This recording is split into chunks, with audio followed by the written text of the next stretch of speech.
Though we have all traveled many uncertain roads, we have always recognized something wasn't right. We searched high and low, yet our paths had never intersected. Our desire to seek truth, then to speak true, has brought us all together. That thing of ours is rooted in truth, because truth is the only unshakable foundation. In the greatest book, it states in John 8:32, "For ye shall know the truth, and the truth shall make you free." Truth is a powerful force. It is the foundation on which all great achievements are built, and the bedrock of trust and respect in any relationship. When we are rooted in truth, we can be confident that our decisions and actions are grounded in reality rather than in speculation or wishful thinking. The pursuit of truth is not always easy. It requires courage, perseverance, and a willingness to face uncomfortable facts. But in the end, the truth is always worth it. It allows us to make better decisions, to build stronger relationships, and to create a more just and equitable world. From politics and world events to entertainment and pop culture, we've got you covered. We'll explore our history and the stories that matter to uncover the truth that lies at the heart of each one. With our fingers on the pulse of the news cycle, we'll provide the insights and analysis you need to stay informed and engaged. As we stay rooted in truth and let the truth guide us in all that we do, let us be willing to listen, to learn, and seek out the facts, even when they challenge our own assumption or belief. Let us never forget that the pursuit of truth is not just an individual endeavor, but a collective one. Only by working together With honesty and integrity, can we build a better future for ourselves And for generations to come. This is That Thing of Ours. How's it going, everybody? Thank you for joining us today on this, Wednesday? Wednesday, 7th of August, 2024. I'd like to thank each and every one of you for joining us on Facebook, YouTube, Twitch, X, Rumble, and Pill.net. and if you haven't already, please take a moment and hit that thumbs up button if you're over on Rumble or YouTube. Smash that heart if you're over on X. Take that red pill if you're over on Pilled. And remember, sharing is caring. And we are so glad everyone is back tonight. Yes, we are. We got F Clan in the house. What's up, F Clan? Got Here Miss- first again. Miss Bethany Ann. Bethany Ann. And Lightsphere. What's up, Lightspear? Got Mike in the house. Hey, Mike. There he is. Here Got early Miss today. Jenny. Jenny. Watch out for the frogs, Jenny. Got Miss Steph in the house. Hey, Steph. Got Chachi. Chachi. Hey, Chachi. Got Miss Jan in the house. Jan. Graham Jam. Let's see here. Let's see. Did we get Denise? Miss Denise is Hey, in the Denise. house. There she is. All right. How is everyone doing on this wonderful Wednesday? It is Wednesday. It is Wednesday. On the downhill slope after this one. I know. I'm like, Well, and I was like looking at it. It's like August. It's already August, the 8th month of the year. I know. But you know what that means? What's that? We're getting closer to the election. Yeah. We did get our voters registration stuff in. Yes. So that works out. It is a better frog sound, Jenny. But you did try. I did what I could with what I had where I was at. Exactly. Sometimes that's all you can do. Look at Denise showing off. I know, showing off, saying hi to everybody. There you go. Miss Jan saying hi to Bethany and Lightsphere. That's nice. You signed up for a pole working class today. That's great, Jan. That's awesome. That's actually awesome. And I love hearing that because that's getting out there and actually going and doing the things. And you know what? At least Jan knows in the end that, what she was doing and where she was at, it was done properly. Exactly. So it's another busy day, correct? Yes. Yeah. Yes. It just, Miss Hope. How are Hope. you? How you doing? Let's see. Thank you, Denise. Thank you, Denise. All right. Okay, you ready? Yes, I am. Let's do this. Let's go. What's up, family? Welcome back to Truthville, USA. I am Q. Well, it looks like our Juan Mershon problem might be coming to an end. Juan Mershon is strongly considering, as it looks to me, that he is strongly considering recusing himself from this case. Now, let me say I am tired of talking about it. I know you guys are tired of hearing about it, but because the mainstream media will not touch it and talk about this case, most of the normies, the people who don't watch this channel and channels like this, think that this case is just over. It's done, but it's far from done. Juan Mershon understands that he made a terrible, terrible choice by even allowing this case to come to trial.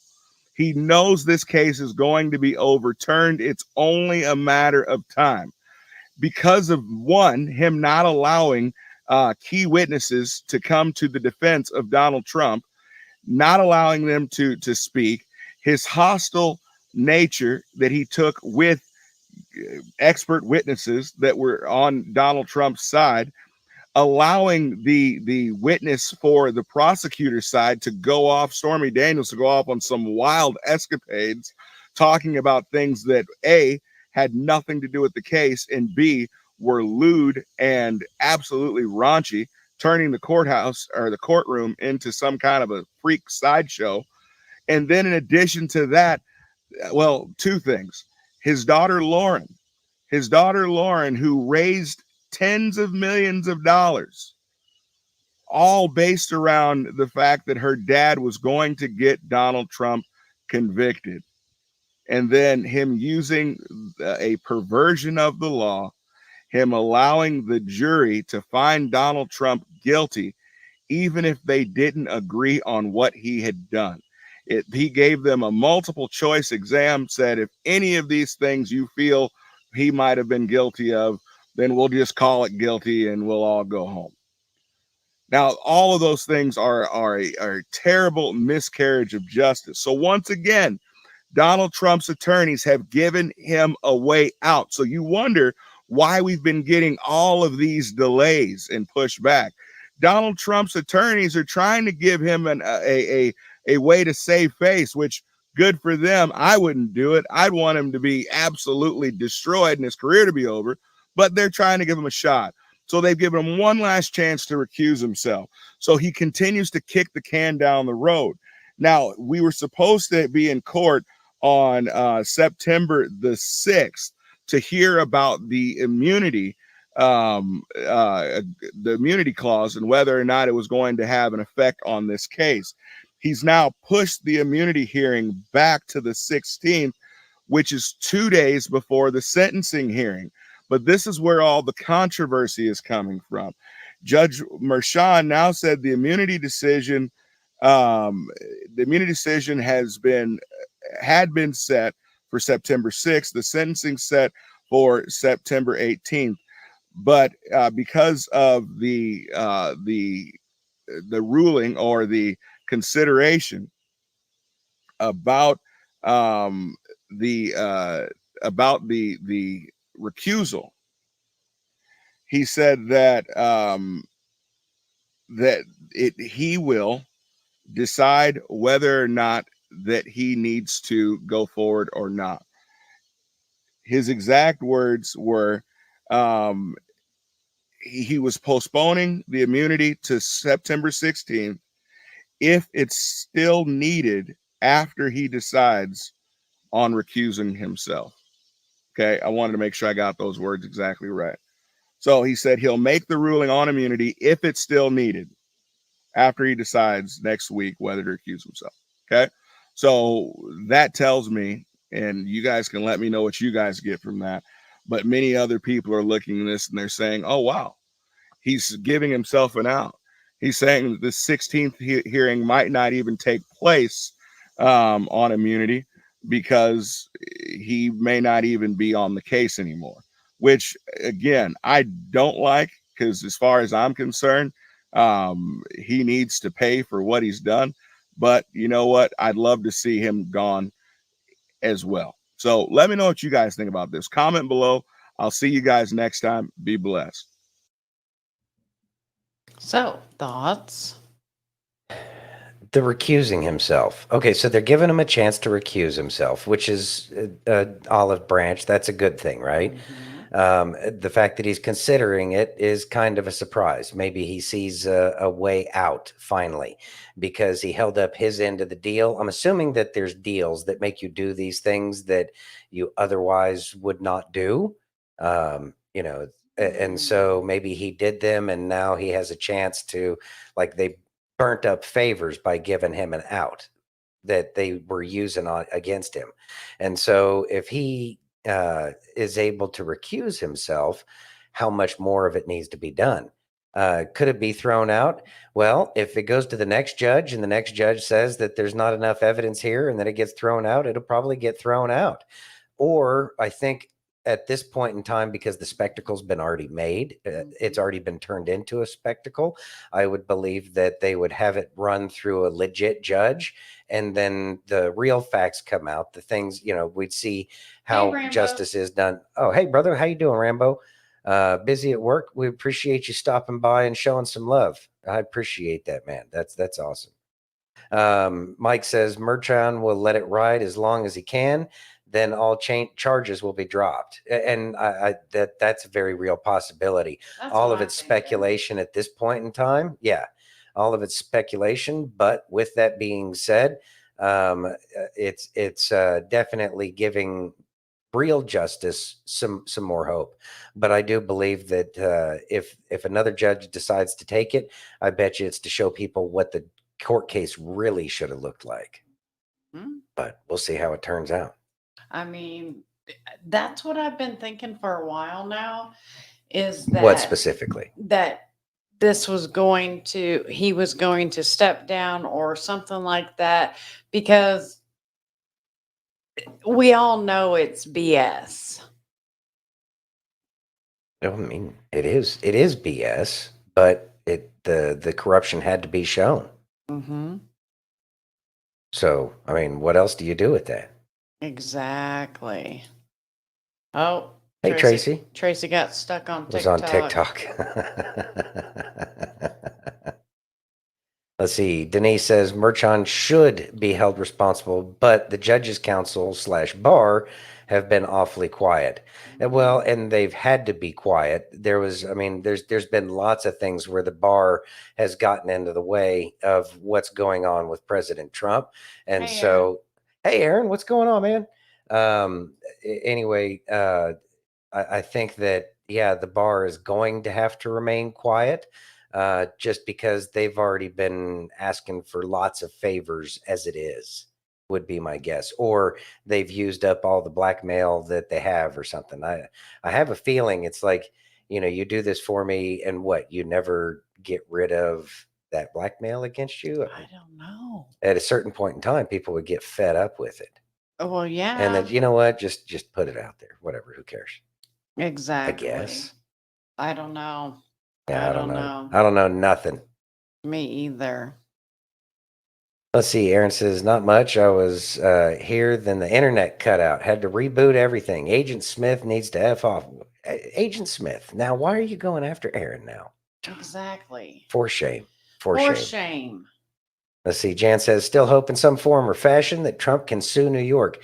I believe that's going to happen, but I believe that that's going to happen after, there's a court case ruling from like way in the beginning that, they said you can't sue the states. Surprise, surprise. They said you can't sue them. How convenient. Yeah, how convenient. But I think that once the corruption is shown and people get removed from office, I believe that he might be able to sue them personally for the decision, the individuals, not the state. So that's a possibility. Tracy says, I want to express my gratitude to the both of you. Oh, thank you for the hard work you both do and the love and support you give. You know what? We're led to do it. It's who we are. It's what we're doing. Thank you for that. But give thanks to him because he's the one who inspired us. All right. There you go. All right. Aaron says, at Santino, don't see why you cannot sure the individuals sue. Okay, sue the individuals in office acting under the color of law. You can, but I think that as the way the system has been set up, I'm going to assume that there's probably that they're not going to like.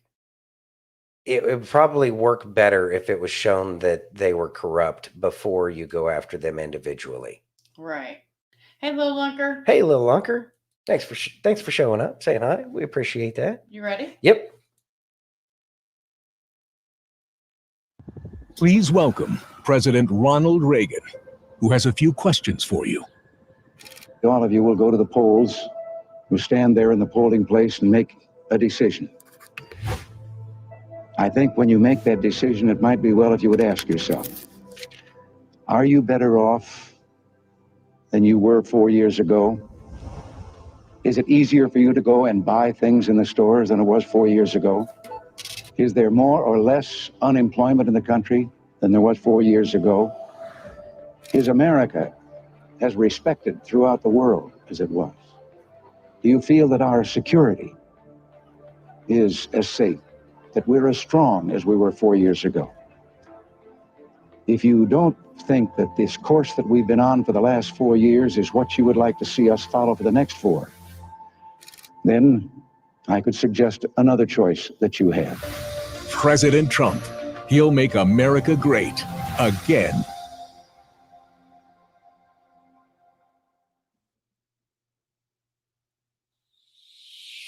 That was awesome. Thoughts? That was awesome. That's a great ad. But Trump's had some really good ads. And you know what? How much different is it between now and Carter?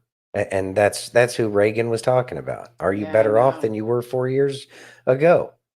And that's an extremely important question that's just as relevant today. And I think that we Yes. had something clearly much worse than Carter. Yeah. I mean, it takes some work. Like you have to try to do that. But he did it. Well, yeah, mean, but he I don't did know what if he was he- trying to be worse. Who knows? But I mean, he is worse. He is, and it shows the American people moving forward how dangerous and how big of a decision a 4-year presidency really is. Like 4 years is a long time to do a lot of dumb stuff and truly make things absolutely unbearable. And granted, it's this way a lot of the part because the system has been changed from top to bottom. And going back to our original principles, I think would certainly reharden the Constitution based off the way it was supposed to be. Tracy says, I think if Ronald Reagan was alive, he would support Donald Trump. I agree with you 100%, Tracy. I think that if Ronald Reagan was here, he would most assuredly give Trump his full endorsement. Mhm. And of course, he would have done that 4 years ago. And yeah, it would have looked different back then, even, I think. But thing is everything had to happen this way. Because if it didn't happen this way, we would have continued on in perpetuity with the identity politics. And There you fortunately, go. people are waking up to the fact that identity politics don't work and that it's about the individual and the policies that they put up, if Mhm. they put any up at all. Right. Yeah. You ready? Yeah. And yes, Jenny, he did leave the Democratic Party. Reagan left the Democratic Party to become the Republican candidate. Mm-hmm. Just like Trump. Just throwing that out there. Yeah, just like Trump.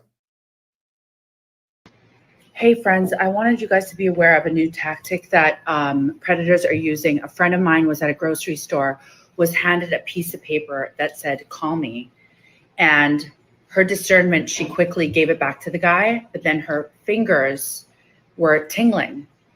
And so what predators are doing now is that they're writing a note and giving it to women in grocery stores and public places where the woman looks at the note, smells it, gets dizzy, and gets redirected to an area where something really bad can happen to her. So please tell all your family members, please tell just everyone you know that this is a new tactic that predators are using, and to be safe, I'm praying for everyone. And I'm just thanking God that nothing happened to our friend. So thanks for listening. Thoughts? It's Not a surprise if this is something that they're doing. Human trafficking, I mean, they're still working at it. Just because people are talking about it doesn't mean that they're done being who they are. They're going to continue to do that until, I don't know, the system starts dealing with them properly. But with that being said, we should always be vigilant, and not just for that. I mean, we know that we have all of these problems that have come across the border, and these people from all over the place. We have no idea who's good, who's bad, and you don't know that even when you're going to the grocery store. Tracy, probably because it probably has like a good smell or something. Who knows? People, they smell weird stuff all the time. But Well, if what, your fingers start to tinkle, you might be like, what's going on? yeah, Yeah, just trying to figure it out. exactly. Hey, Hey, Fire and Eight. hey, Stephen, How you you doing, should Stephen? have a package here shortly. Yeah, actually, you should. Yes, Biden would sniff it, F. Klein. You are absolutely mean, correct. That's kind of a thing. Yeah, it's a thing of his. It is a thing of his. Ugh. Are you ready? Weird. Yeah.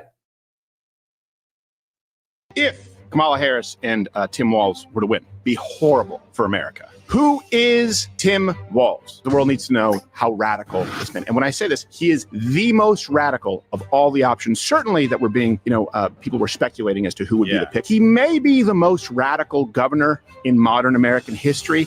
I don't know that you can say that definitively. When I say the most radical of the options, let me be really clear, and I'll go through all of it. What does he support? Transitioning kids, no limits on abortion whatsoever, race rioting, burning down cities. He encouraged snitching on your fellow citizens as it related to COVID, and he supports giving licenses to illegal immigrants and ensuring that people with licenses get to vote. Thoughts? We know he's terrible. And with all the news that's been coming out about him, and with everything that all of the people have been talking about lately outside of mainstream media, is exactly about how, awful this guy is. We were talking, Bethany brought it up specifically, the fall of Minneapolis. No. Yeah. Yeah, fall of Minneapolis. And so that explains a lot, just play by play as to what happened when Minneapolis got burnt down.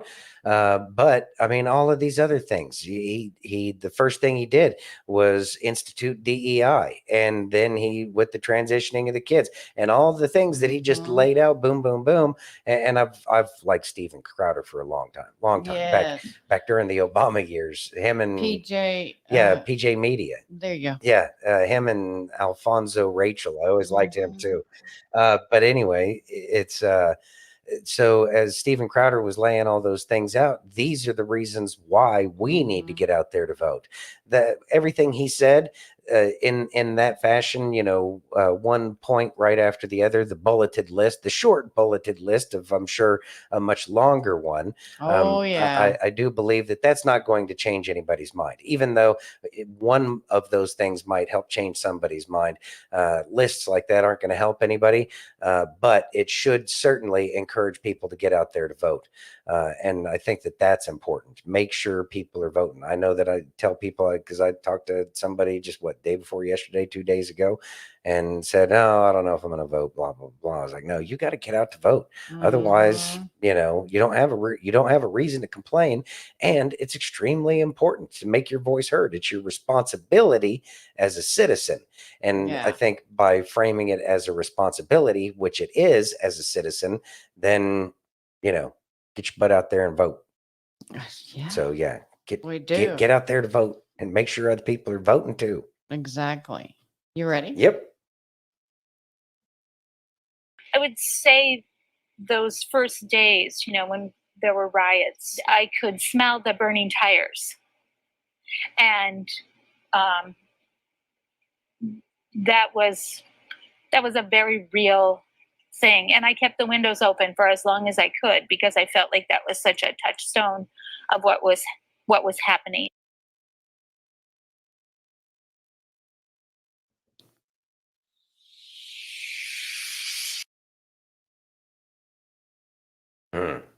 Thoughts?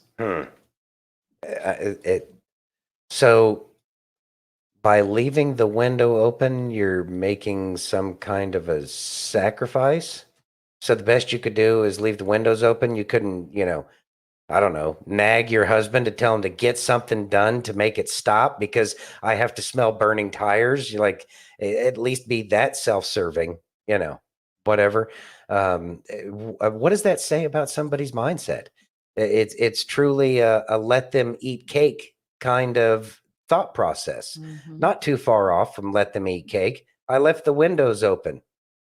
Oh, wow. Good job. Anyways, Mike says, I still don't think they will be the Democrats' candidates. Something big is going to happen. Mike, I've said it the tire and fire sniffer. Oh, God, that's funny. Just hold on, let me go back there. You see what that there's Tracy gonna said? go- Don't tell me what to do. Oh, yeah. That's funny. You're not her real boss. Yeah, I get it. I get it. Fine, don't vote. And then you can have her as like the second lady. Is that what it is? I don't even know. I don't know. I think it's the second Dumbass. lady. Yeah. Yeah, whatever. Or would she be the first lady if there's a first husband? Mm-hmm. I don't know.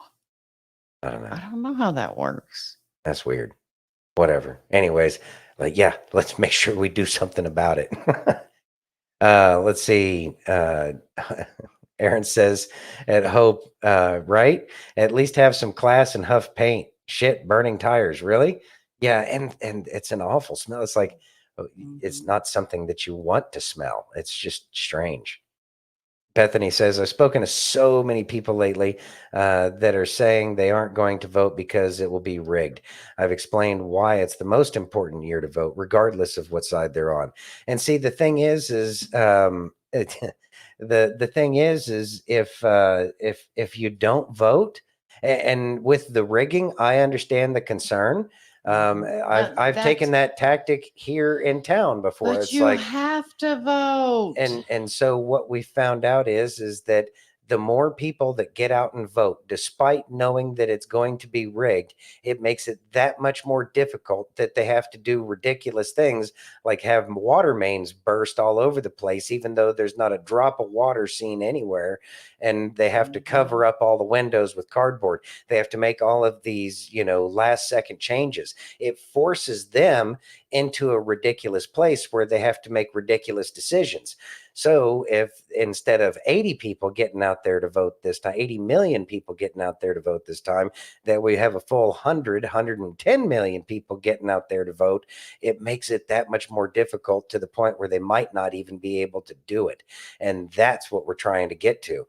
And people should be active as a citizen especially if they think that it's rigged. Now that I've had this change of heart based off of just the wisdom of what I've seen, I'm going to say that it's a statement, and they know. It makes them know they can cheat, but they know the real numbers, and that's the part that's going to scare them in the end. Hey, So Jonathan. yeah, it puts them in their spot. Hey, Jonathan, how you doing, man? Long time no see. I agree with Aaron. I'm voting, even if it is is rigged. Yep. Gonna vote till pew pew starts. And I don't think we're gonna get there. I really don't, Aaron. I don't believe that that's gonna be the case. I think that it's the too big to rig mentality. And that requires that everybody, that especially when they see that it's rigged, to vote for the person that it's rigged against. Yeah, exactly. Yeah. Exactly, Chops. That's exactly where burning rubber belongs, at the hot rod drag strips. Oh, goodness gracious. I mean, it's a thing. Fire Nate says, we have 2 young adults now available to vote, fully registered. Amen. See, that's what I'm talking about. Teaching your kids right. And then Tracy says, I forgot what the hell knows K move so fast. Yeah, well, that's all right. I have to. You don't realize how much I do in the background. Yeah, there's lots of comments coming through. Trump, there we go. Mike says, Trump said, don't cheat. We know who you are, and you will get caught. Plain Glad and you're simple. doing good. Glad to hear that, Jonathan. Mm-hmm. he gave them fair warning that they were going to get caught. And I think that that's kind of the important part. Yeah. Vote, vote, vote. All right. Are we ready? Almost. I don't think so either, Santino, but unless that's going on, I'm voting even if they rig stuff and pull more shenanigans. And I think that that's really what we should do. Exactly. Yeah. Okay, just seen it, Bill. Yes, I seen you sent it this morning. Ready? Yeah. All right. Glad we could get the chats out of the way. He had a blood sugar alcohol concentration of 0.128, which, that's well above the 0.1. And I think at the time it was actually 0.08, but now it's at 0.1 is the legal limit. He was well above that at 0.128. But here's the thing. So I'm going to skim through the article real quick, and then we'll cut to the chase. According to it says, Governor Tim Walz has said in past campaigns that he wasn't actually drunk when he was pulled over for driving in. To be more specific, he had an aide say that he hadn't been drinking even. Okay, so let's just be clear. And you might say, well, if he blew a 0.128, how could he say that? Well, apparently because it had something to do with his partial deafness, which, by the way, has miraculously been cured since then. But it has something to do with his partial deafness as to why they weren't allowed in court to present as evidence the fact that he blew a 0.128. So in a court of law, you can say, yes, they have no evidence that he was drunk, but that's not what he's saying. This guy has said he wasn't drunk, he wasn't even drinking. And that's a bald-faced lie. Okay, just because it's not admissible in court doesn't change the fact that his blood alcohol level was 0.128. He was drunk. He had been drinking. And he lied about it. His team lied about it, and he did not correct them. That makes him a bald-faced liar regarding a criminal action. So you can say, oh, he's a Marxist, he's weird. They like to say J.D. Vance is weird because, he believes in traditional values and stuff like that. That makes him weird, apparently, in the United States, according to the Democrats and corporate media. But this guy's a bald-faced liar. He committed a crime. He basically got away with it. It was dropped down to reckless driving because, again, something due to his alleged deafness. Which, why is he driving a car drunk while deaf? That's another question. But let's skip past that part. He failed all of the exams, which again they attribute to deafness. If you got ear problems, you're going to be off balance. Maybe you'll slur your words if you're deaf. They have all these things. It's like, oh no, he was totally deaf. Which has been corrected now, but back then he was totally deaf, and the cop didn't understand. And apparently, if you're deaf, you can blow a 0.128, because that blood alcohol level has something to do with the ear. The dude's a liar. There's no other way to put it. He flat out lied about a crime that he committed, about lives that he put in danger. And now the Democrats want him to be the vice president of the United States. This story has to get out there. Thoughts? So even if he had a hearing problem that was corrected, right? What is that? Are we doing a follow-up right now or something? That's his arrest picture. Oh, that's his while arrest you're picture? talking, I figured okay. throw that up there. All right, that works. Even if he had a hearing issue, and that may have caused his field sobriety test to fail, he took a breathalyzer or a blood test or whatever it was, and it was above the legal limit. You want to read that? Let's see if I can. Kamala Harris picks Minnesota Governor Tim Walz as VP. Would be a pity if his mugshot from his DUI arrest went viral. He was going 96 in a 55 with a blood alcohol level of 0.128. He lied to police about being deaf in an attempt to avoid arrest. I mean, I'm not surprised that they'll say or do anything. It shows how they run it once they're finally there.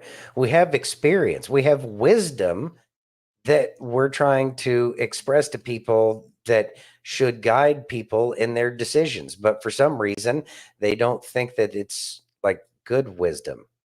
The fact that they already ran shit into the dirt. Mm-hmm. I don't know. It's ridiculous.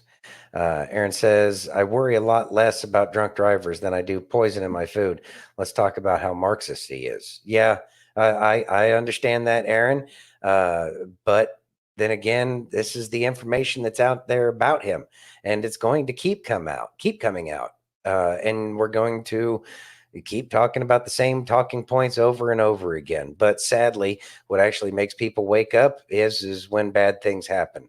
But the good thing is there's a lot of time between now and the presidential election, so that way more people can get woken up. Sadly, we're going to have to go through a lot of crap so that way other people can wake up. Yes. Mike says, hope per the Constitution, if 2020 is overturned, Trump can only serve the remainder of Biden's term.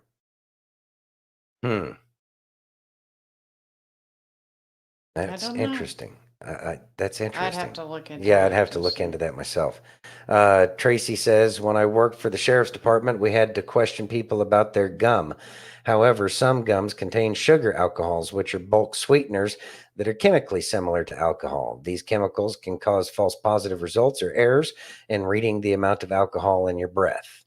And I can see that too. Mm-hmm. I can also see them using that kind of a gum sweetener so that way they could help some of their friends get out of DUIs. Exactly. You ready? Yep. Let's go. All right. We're on Timmy boy. Timmy. If I was Tim Walz, governor of Minnesota, and Kamala Harris's choice for vice president, I wouldn't want you to know that back in 2020, during the George Floyd riots, I initially refused to call in the National Guard because I felt that protesters needed the space to express their outrage. I wouldn't want you to know that my own wife on camera has said that violent criminals deserve as many chances as are needed, regardless of how it makes the, quote, law and order people feel. I wouldn't want you to know that I actually called Donald Trump a fascist and threat to our democracy barely a few weeks after his assassination attempt. I would want you to know that I have been on record as saying that one man's socialism is another man's neighborliness. I also would want you to know that in my own state, I signed a bill into law that requires schools for children in the grades 4 through 12 to have access to free menstrual products in those school bathrooms. And yes, that applies to male and female restrooms. I wouldn't want you to know that under my watch, I have authorized the ability for illegal immigrants to receive free college tuition. And I definitely would not want you to share this video with other individuals so that they know that information as well. Thoughts? Everything he did was awful. He's a horrible human being. He is. Although I guess in a morbid good kind of way, since they're putting all these feminine hygiene products in both male and female bathrooms, the tampon was actually created during World War II to plug up bullet hole wounds. So well, it is Minneapolis. They may need those. Well, I mean, since they're encouraging all of these hooligans to be themselves or whatever it is, no matter what the law and order people think. What a ridiculous thing to say. Anyway, yeah, since they're getting their way, it's a good thing that those emergency tampons are in place, I guess. Aaron, okay. Go ahead. Aaron said, had a friend that was diagnosed with metabolic disorder 4 years after he had a DUI for a single glass of wine. Took forever to overturn it, years after diagnosis. I could see that. And I understand, there's medical reasons. Exactly. Mike says, did y'all see what JD Vance did in Wisconsin today? Actually, no, I did not. I did. Okay. It was such a short video, I didn't play it, but basically he walked up to Air Force Two. Oh, I heard about it. Okay. Yeah, walked up to Air Force Two. Go ahead. To ask Kamala why she's hiding. That's a good troll. That's a good troll. That's yeah. Yes. Yes, that's what tampons were originally created for. Yes. The more you know. The crap you learn. You ready? Yeah. Okay, so this is what they were talking about earlier. Here we go. So the comment is, so you have no respect for a man that served 24 years in the military. Get ready. Here we go.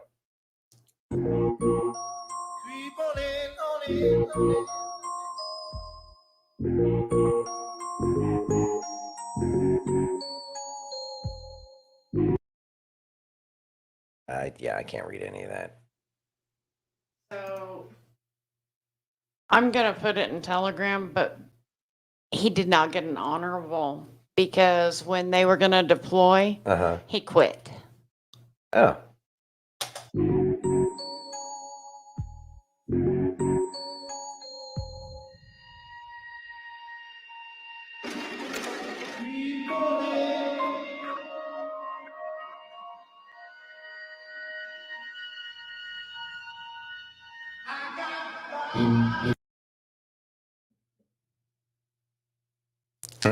He's been lying.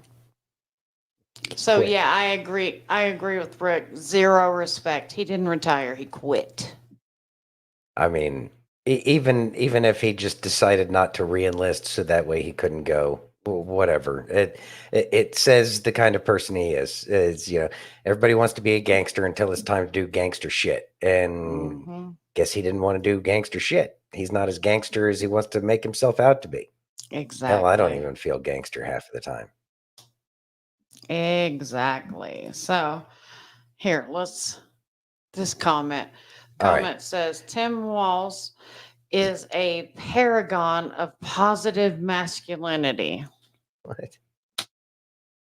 Uh-oh. It disappeared. What'd you do?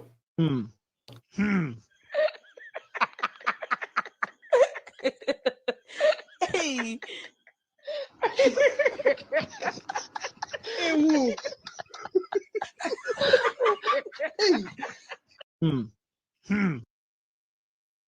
People believe that. They believe that stuff, and it's frightening. It's frightening. It's frightening. So if we could get somebody to write down what the paragon of masculinity, modern or whatever, positive masculinity is, so that way we have a bullet point of the fiery hoops you want us to jump through on how to be a bitch, that would make it easier for the rest of us. Yeah, that'd make it easier for the rest of us to go ahead and flat out reject it. But go ahead, please give us the bullet points. Thank you. Yep. Yeah. Okay, so last one on Kay is click happy today. Tracy. You're supposed to be on my side, ma'am. Excuse me. Hello. She's clicking away. Ready? Yes. Walz is absolutely a total and complete failure. He's an incredibly divisive leader. He shut down the state for almost 2 years. Anybody that would go against his rules so much as opening a coffee shop would end up in jail for long periods of time. He stood by. He had every resource to end the riots very quickly, and he chose not to. He stood by. He let the burning, the looting, the protesting go for several days. And it was just a terrible thing for this city, and the city still hasn't recovered. So you had a location of Wild Greg's Saloon there in Minneapolis. You also have them in Pensacola, Austin, and Lakeland, Florida. You closed down the one in Minneapolis. Why? There was no roadmap ahead. Minneapolis was a failed city, and it really hasn't got any better. We're losing money every single month, where every other city came back very quickly from COVID. And you can only lose money so many months in a row as a business owner before you have to pull the pin. And nobody would come downtown Minneapolis or anywhere in Minneapolis. They were scared because of the crime. A lot of people were getting mugged, their cars stolen, cars broken into. There were no police. You call the police, and unless there's a murder in progress, they might not even respond or take an hour or two. So it was a very troubling time, and Tim Walz refused to provide any state resources, state police, things other cities such as maybe Austin, Texas, for example, had some help from the state. Here in Minnesota, Tim Walz provided no leadership to help Minneapolis. Yeah, just in terms of the increase in crime under his leadership, he was elected in 2018. Here's what the Minnesota Department of Public Safety says. 2019, there were 12,371 violent crimes in Minnesota. That increased to 16,119 in 2022, an increase of 30%. So clearly, crime was on the increase, which goes to what you were saying just a moment ago. There's an interesting contradiction with Walz as well, when you look back over his record in the past 4 years. Listen to what he said yesterday at a campaign event. In Minnesota, we respect our neighbors and their personal choices that they make. Even if we wouldn't make the same choice for ourselves, there's a golden rule. Mind your own damn business. Mind your own damn business. But back during COVID, he set up a snitch hotline in which people were encouraged to rat each other out if they saw COVID behavior that contravened the guidelines. Here's what one email to that hotline said. Personally, I don't feel people are being compliant with the stay-at-home order. Such and such convenience store in White Bear Lake, and in-store traffic is the same. Customers are coming in and saying, I'm bored and needed to get out of the house. They buy lottery tickets, a candy bar, a soda, etc. Those items are not, quote, essential. I mean, on the one hand, he's saying, mind your own damn business. And on the other hand, he's encouraging Karens of the world to tell his office what's going on. Yeah, Walz was a complete dictator through that whole period. I mean, really an evil person more than a dictator. And you know, he actually made it illegal for families to gather for Christmas and Thanksgiving. Illegal. And so people then, if they saw their neighbor carrying out a turkey leg on Thanksgiving, they could call the tip line, and Walz could dispatch his COVID police to come take them to jail. You know, I heard the comment yesterday that Walz is Gavin Newsom with less hair and wearing flannel. The reality is, Walz, I think, is more radical left than Gavin Newsom. He just, in a state of 5 million people, I think it slides under the radar a little bit. But Tim Walz was an absolute dictator, and the idea of mind your own damn business sure did not happen with him. All right, well, we'll get to hear more from him in our next hour as he holds a rally with Kamala Harris coming up. Greg, thank you for joining us and telling. All right, Santino, thoughts? So there was a lot there. It's more of how worthless he is at leading a state as a governor. Again, why do we want him anywhere near a higher office? This is really one of those things where they promote the idiots, right? It's so... Why anybody's even still following that ticket is beyond me. I have no idea.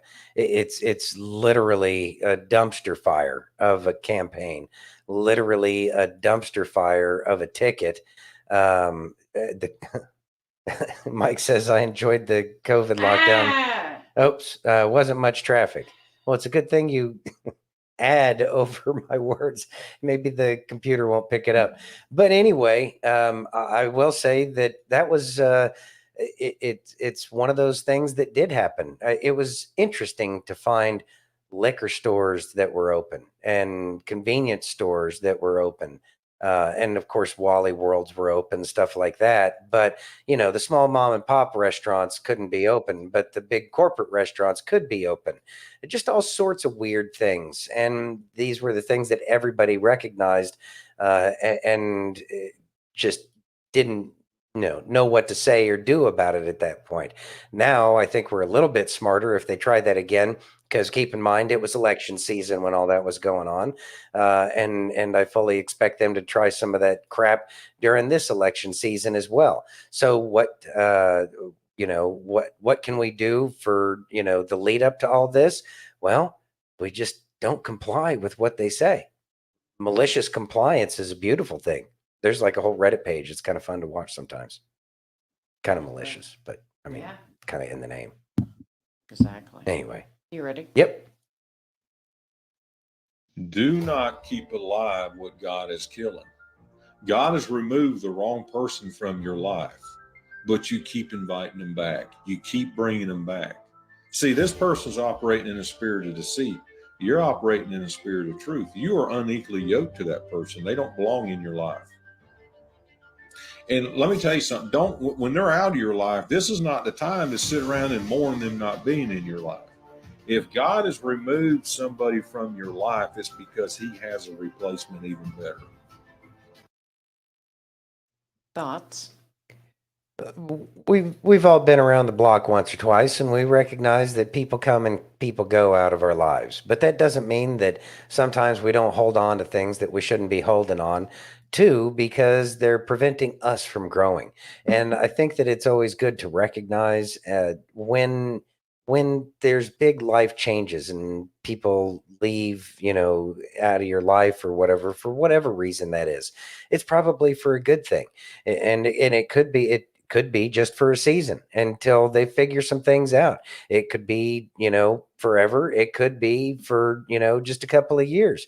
You never know, because people have to go through things so that way they can grow to the point where they're at. So it's okay to have that open heart and still appreciate aspects of somebody. But if they're holding you back, then you need to recognize that for your own growth and your own good, that sometimes it's better for you just to keep on down your own path, because in the end, you're the only one that can walk your own path. So stick to your path and recognize if your paths cross again, that's fine. If not, that's fine. Stay in the present. Absolutely. Ready? Yep. Hello, I'm Mike Lindell, and I'm excited to bring you my Giza Dream bed sheets for the best offer ever. We're all experiencing unprecedented rising prices, but I was able to secure a limited amount of Giza cotton for a great price, and I'm going to pass those savings directly on to you. Get my Giza Dream bed sheets for as low as $29.98 with your promo code. They're the most luxurious sheets ever, made with the world's finest cotton. Grown only in a region between the Sahara Desert, Mediterranean Sea, and the Nile River, where the weather conditions are perfect for growing cotton. My sheets are ultra soft and breathable, but extremely durable. I guarantee they'll be the most comfortable sheets you'll ever own. So go to mypillow.com or call the number on your screen. Use your promo code to save 50% on my Giza Dream bed sheets. That's as low as $29.98. Quantities are extremely limited at these amazing prices, so please order now. Did he talk about the Giza sheets? He did. Giza sheet about the Giza sheets. I know you do. They're amazing. Yes. So we've been running with those sheets for how long now? 2 years. 2 years. Mhm. Absolutely amazing. We have a second set. We've been working with that one. The quality's there, and It is, and they're so comfortable. they're so comfortable. They're high quality. Mm. They don't get chewed up by my Fred Flintstone feet. I know.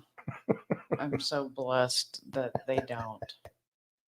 Anyways, I'd highly recommend them. And if you're in the market for some new sheets, if your sheets are getting old and kind of worn, a little threadbare, you know what? Go ahead. It's time to go ahead and get some sheets. And at $29.98, as low as $29.98, it's worth it. You won't regret it. They last a long time. Yes, we've had them for 2 years, and they still look like they're less than 6 months old. They're just, there we go, Mike. Exactly. Have a set on my bed right now. Same thing with us too. So yeah, and then there's the added support of giving your support to Mike Lindell. And that man, he put his neck out there for America. So win, lose, or draw, he put himself where he, put up his life, his fortune, and his sacred honor. And those are the things that we as Americans can truly appreciate. And if we can support them by buying something from them, then that's one of the best things we can do. So thank you for listening to that. Go support Mike Lindell over at mypillow.com/DTOO. And then we get something out of that too. Not whatever. Yeah. She's fine. She's sleeping. Yeah. Yeah, she's over it. She's a turkey. She's over it. You ready? Yes. A furky. Watch this. Oh, God. So here we are at the latest Kamala and Waltz rally. And when you zoom in, the picture is just so weird. There's no like real faces. Everything's so blurry. So then we just take this little picture and we put it over to AI. And it basically says, it's an AI image. Uh-oh, caught. Thoughts? That's amazing. They cheat.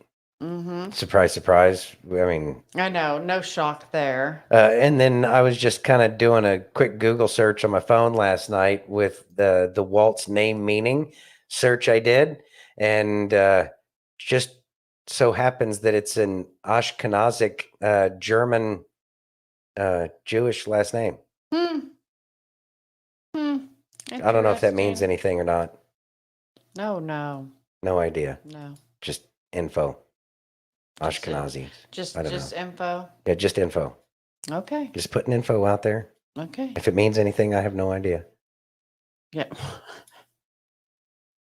Tracy wants a kitty cat sound for her because Need a Jenny cat gets sound. frogs. Meow. Meow. Goodness That's funny. gracious. Are you ready? Yeah, I'm ready. It seems that the attack line from Republicans is going to be to make him out. We've seen this from the ad that's come out, sort of a radical. And I wonder what that means. What does that mean to a middle class voter who says that the economy or immigration is the most pressing issue in their mind? Look, I think immigration and the economy are the two most pressing issues in this election, hands down. But the dirty little secret in this race is of the candidates and the tickets who are actually up there. Right now, Donald Trump is actually the moderate when it comes to policy on this race. The funny thing, Brianna, is if you think about criticisms of Republicans dating back 20 years, supposedly extreme positions on abortion, on gun control, on interventionist foreign wars like Iraq, look at Donald Trump's positions. He believes against a national abortion ban. That's a position that defies much of the Republican Party. Relatively moderate posture on issues like gun control, against the Iraq war and against fighting foreign wars that don't advance American interests today. So if this comes down to actual policy, if Republicans are able to make this about our own policy vision, seal the border, grow the economy, end rampant violent crime in this country, including of the kind that played out in Minnesota under Walz's leadership in 2020 during the BLM riots, stay out of World War III, increase prosperity for all Americans, I think that's going to be a formula for a decisive victory for Republicans. If there's anything that I see as a risk in this choice of Walz as VP for Republicans, it's that we get distracted by his own progressive policy record, that Republicans need to remember we need to offer our own vision, not just criticize the other side. Shapiro would actually be a much more difficult target for Republicans to criticize. He's far more moderate, would have been a far more moderate pick than Walz would have been when it comes down to policy. But because they've chosen Walz, I think this is a great opportunity for Republicans to refocus this election on policy, on what is our vision, irrespective of what the other side puts up. And if we do, I think we're going to be successful this November. Thoughts? It's interesting that he called President Trump a moderate in this race, even though he's 100% accurate. And I think that that's one of the things that we seem to forget is that everything that President Trump is saying is truly moderate. It's right in the middle of what, we understand our constitutional republic to be.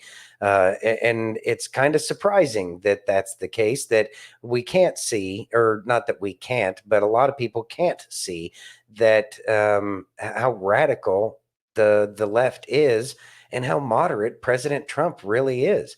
But it should be known, because all these people can come over from the deep blue side and say, you know what, these are the policies that I can get along with. The problem is that so many people just don't listen. They're too busy trying to talk, so they can't hear how moderate and kind of go along to get along with your fellow citizen kind of policies President Trump really has. They just believe the propaganda, and that's it. Yeah, the box on the wall told me. Yeah. Whatever. I know. Yeah. You ready? Yeah, I'm ready. I asked God, why do I sometimes feel like I'm alone and abandoned? He replied, because I want you to learn to rely on me completely. When you feel alone, it's an opportunity for you to draw closer to me and experience my presence in a deeper way. I asked, why do I face so many obstacles and challenges in life? He answered, because I want you to grow stronger and more resilient. Each obstacle you overcome strengthens your faith and prepares you for the greater things I have planned for you. I asked, why do I often struggle to find peace and contentment? He responded, because true peace and contentment can only be found in me. When you seek fulfillment in worldly things, you will always come up empty. Turn to me and I will fill your heart with lasting joy and peace. Finally, I asked, why do I find it so hard to forgive those who have wronged me? He answered, because forgiveness is a choice that requires humility and grace. When you choose to forgive, you release the burden of bitterness and allow my love to heal your heart. Trust in my forgiveness and extend it to others as I have extended it to you. If you believe this message was for you. Thoughts? Sorry, got stuck on the abrupt end there. Kind of threw me off guard. Anyways, so it's one of the most difficult things forgiveness is. And a lot of the times, even forgiving ourselves. But that forgiveness is actually what opens our heart up to the good possibilities that are in the world around us at this very moment. And I think that that's kind of an important thing to keep in mind. But what really happens, and it's been a while since we've said it, but acid does more to the vessel in which it is stored than on that which it is poured. In other words, if you're holding all that anger in and you are unforgiving of things that have happened to you in your life or whatever that case is, that's an acid and you're holding on to that acid and you need to let that go. And the easiest way to let that go, just like it said in the video, is to turn to God. God will help you. And sometimes you have to keep saying, I forgive this, I forgive that, each and every day. Whenever you get upset, it's like, I got to forgive these things. And that needs to be primary on your mind. And this is another way in which you can say to yourself, how fast can I run to the cross? Because, the faster you're running to that cross is the faster that you're going to be able to release that acid, that poison that you're holding on to. And so it's an exercise that is counterintuitive. How can I forgive somebody who did X, Y, or Z? Really, in the end, we trust that God will give out justice. And when we put that faith, confidence, and trust in God to make sure that the just things happen and that we're focusing on our own heart, because we can't fix anybody else. We can only fix ourselves. And once we fix ourselves, then we can try to fix other people. But until then, as long as you have that anger that you're carrying around, you're not healed. You're not healed because you're holding on to the past. And so it is a lot easier just to run the cross. Even sometimes you feel like you might be faking it until you make it, but you will make it at some point in time. Jenny says it's poison if you hold it in. Exactly. It is poison. It is poison. Forgiveness truly is the key, and it takes the burdens and the shackles off of you. Tracy says forgiveness for others is more for you than them. And I can agree with that. That's something that I learned. I used to hold on to all the anger and I used to spew it out everywhere to everybody all the time. And it never helped a single thing because one, most people can't do anything about it. And even if they could do something about it in this day and age, most people don't care. And so it's like you are the one that's hurting you. So let go of the negative things that happen and use it as a life lesson. Absolutely. You ready? Yep. Got shipwreck?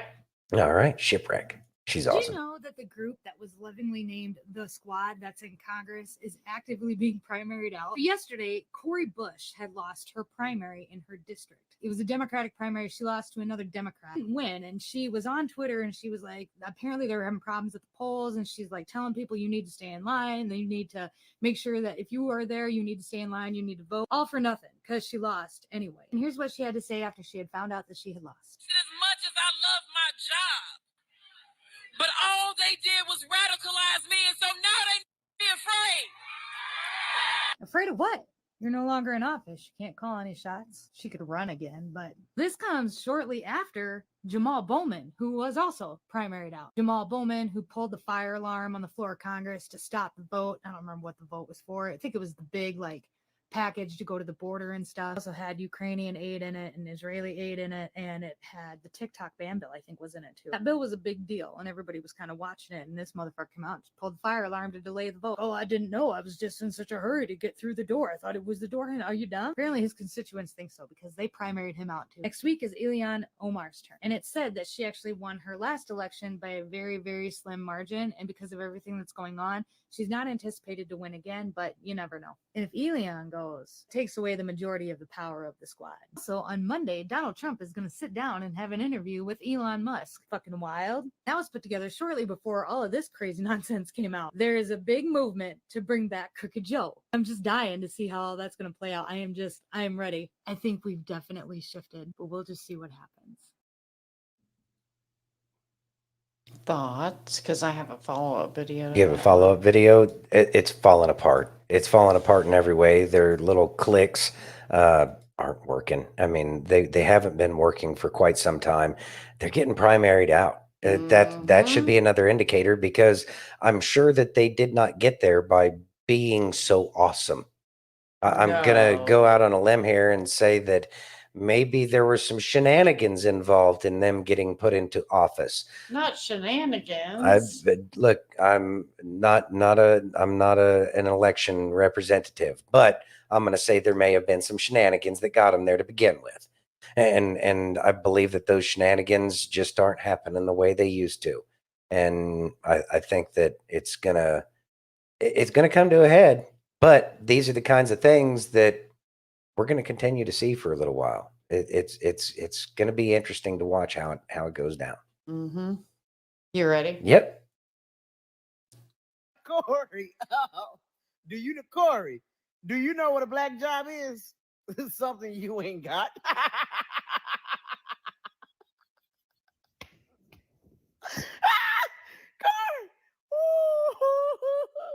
Corey, you ain't got a black job. You ain't got a white job.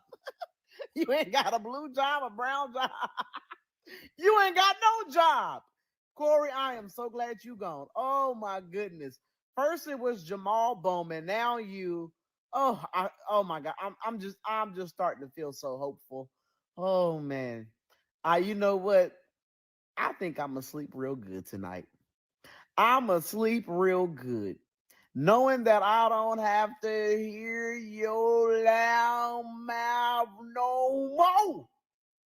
I can't deal with the F and hyena Kamala in you at the same time.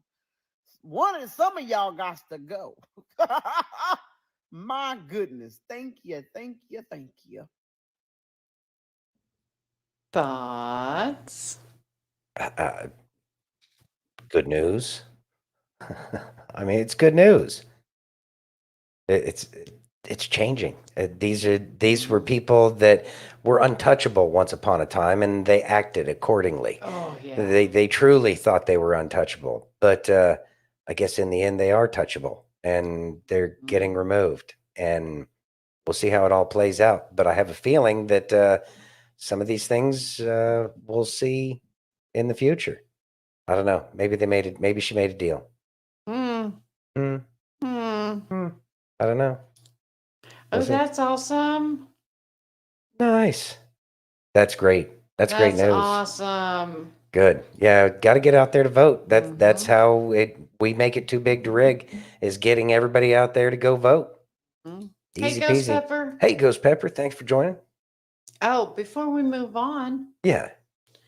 So next Thursday. Next August Thursday. 15th. The 15th of Thursday, the 15th of August. It's gonna be a big night on DTOO. It is going to be a really big night on DTOO.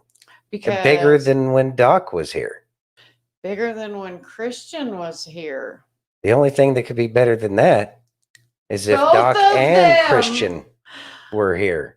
And they're gonna be here. They're both going to be here on Thursday the 15th. So 1 week from tomorrow, we're going to have Doc and Christian, and they're going to be here live with us. So make sure that you're here. And Jenny too. And Jenny. And Jenny. There we go.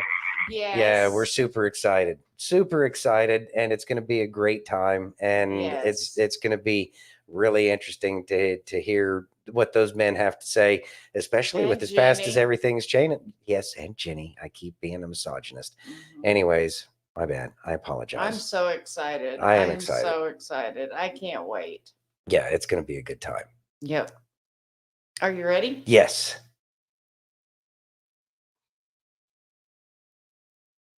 Uh-oh. God is sending you the strength you need. Heavenly Father, I come before you today feeling weary and burdened. Your word in Isaiah 40, verse 31 says, "But those who hope in the Lord will renew their strength. They will soar on wings like eagles. They will run and not grow weary. They will walk and not be faint." Lord, I place my hope in you and ask for the strength to keep going. Father, I ask that you fill me with your divine strength right now.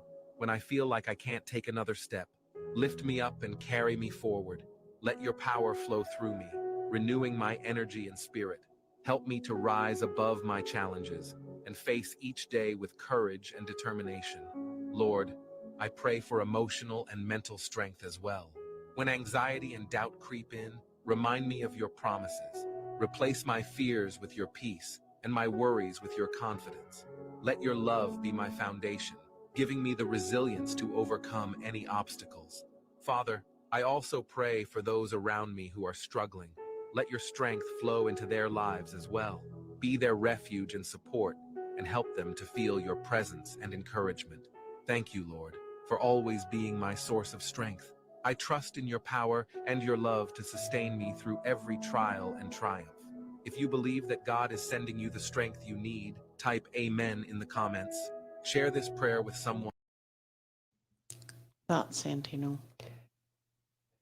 Sometimes it can be difficult trying to get that strength, emotional and mental strength, when things get difficult. And I recognize, well, we read the Bible every day, and definitely draw inspiration from that. But I will say that whenever I am struggling on certain things, it is the Bible that I go back to. And I think about King David, and I think about what King David had to put up with. He was a child and went against a giant. He was still a young man and a child who was running from the king that he could do nothing against, because he was the anointed one, and David knew that he couldn't go against King Saul. And so it's one of those things where it's like, think about the emotional and mental stamina that he had to have and the faith that he had. And so those are the things that I dig into when I recognize that I'm having a difficult time trying to keep a positive mental attitude, and that things seem to be tough and whatnot, because I recognize there's always been somebody who's had it significantly worse than I ever have even imagined of having it.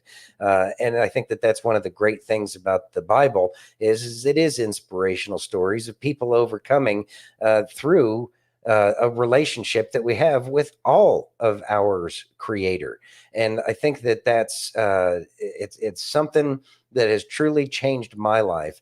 And I know that pretty much everybody here that's watching is a Christian or believes in God at the very least. And I'm going to say that all of y'all probably do as well. But I will say that the more faith and trust that you put in him, you do get more challenges in your life, but it only serves to build you up. So make sure that you're staying in that faith. Find those stories that are important to you, that resonate with you, and remember those, because those are the things that are going to help you. And it's just another way of running to the cross. I agree. How fast can you run to the cross? Exactly. King David never ran away from God. That is correct. He always ran to God. I hope I didn't make that mistake when I said that. No. Okay, good. Sometimes I wonder about me. Nope, you're fine. All right. Are you ready? Yeah. Got shipwreck again. All right. How many of you understand economics, even at just a basic level? No, me neither. I failed that class. I used to think I was kind of stupid because I didn't understand it. What is the dollar? Where did it come from? If we can just print more, then why are we in so much debt? Do understand that if you have an overconsumption of something, that something loses its value because there's a lot of it. So I understand that portion. If I had further questions, you would think that the person that I could possibly ask would be Jared Bernstein, who is the chair in the White House Council of Economic Advisors, hired on by Joe Biden and Kamala Harris. Let's see what he has to say. The U.S. government can't go bankrupt because we can print our own money. It obviously begs the question, why exactly are we borrowing in a currency that we print ourselves?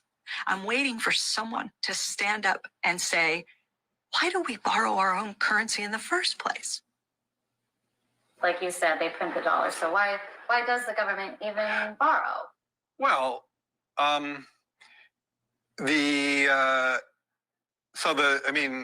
again, some of this stuff gets, some of the language that some of the language and concepts are just confusing. I mean, the government definitely prints money, and it definitely lends that money, which is why the government definitely prints money, and then it lends that money by selling bonds. Is that what they do? I don't know. They sell bonds. Yeah, they sell bonds, right? Because they sell bonds and people buy the bonds and lend them the money. Yeah. So a lot of times, at least to my ear with MMT, the language and the concepts can be kind of unnecessarily confusing, but there is no question that the government prints money and then it uses that money to,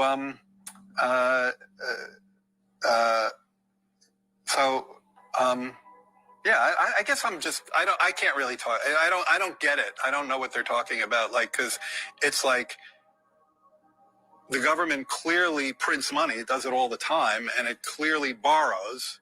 Otherwise we wouldn't be having this debt and deficit conversation. So I don't think there's anything confusing.